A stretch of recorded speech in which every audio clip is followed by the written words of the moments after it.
কেমন? ঠান্ডার দিনটা আসলেই যেমন খাওয়া, শুধু পিঠা, পায়েস, হালুয়া এগুলো খাওয়ার যেমন দিন চলে আসে, শুধু খাওয়া আর খাওয়া। নমস্কার, আশা করি সবাই ভালো আছেন, আমিও ভালো আছি। অনেক দিন হয়ে গেছে আপনাদের সাথে কোনো ভিডিও আমি শেয়ার করি না তেমন।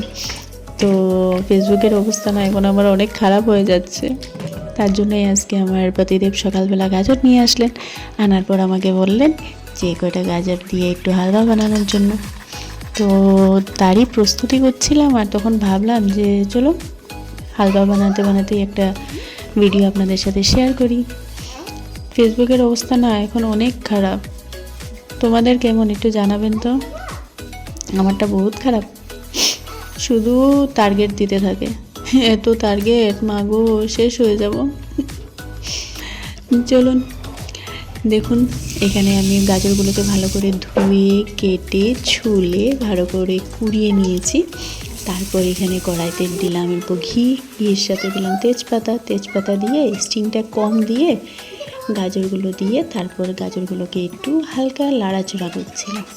গাজরগুলো যখন একটু জল আছে যেটা গাজরে সেটা যখন ছেড়ে আসছিল, তারপর আস্তে আস্তে এটাকে রেখে দিলাম এটা সিদ্ধ হওয়ার জন্য। আর এদিকে আমি নিলাম কটা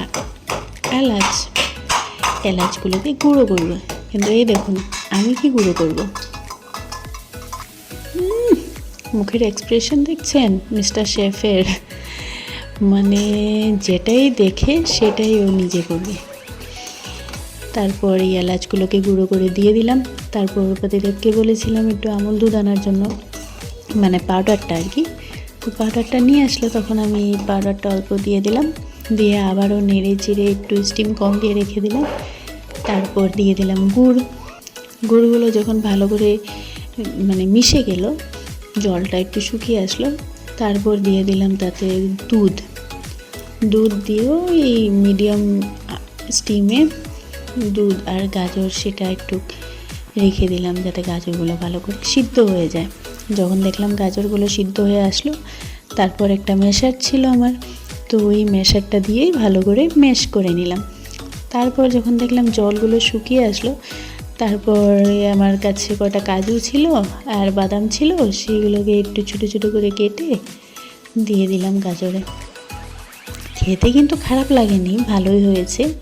কারা কারা গাজরকে হালুয়া খেয়ে নিয়েছেন একটু আমাকে জানাবেন, আর ফেসবুকের অবস্থা কেমন সেটাও আমাকে একটু জানাবেন। চলুন ভিডিওটা এখানেই শেষ করলাম, ধন্যবাদ। কেমন?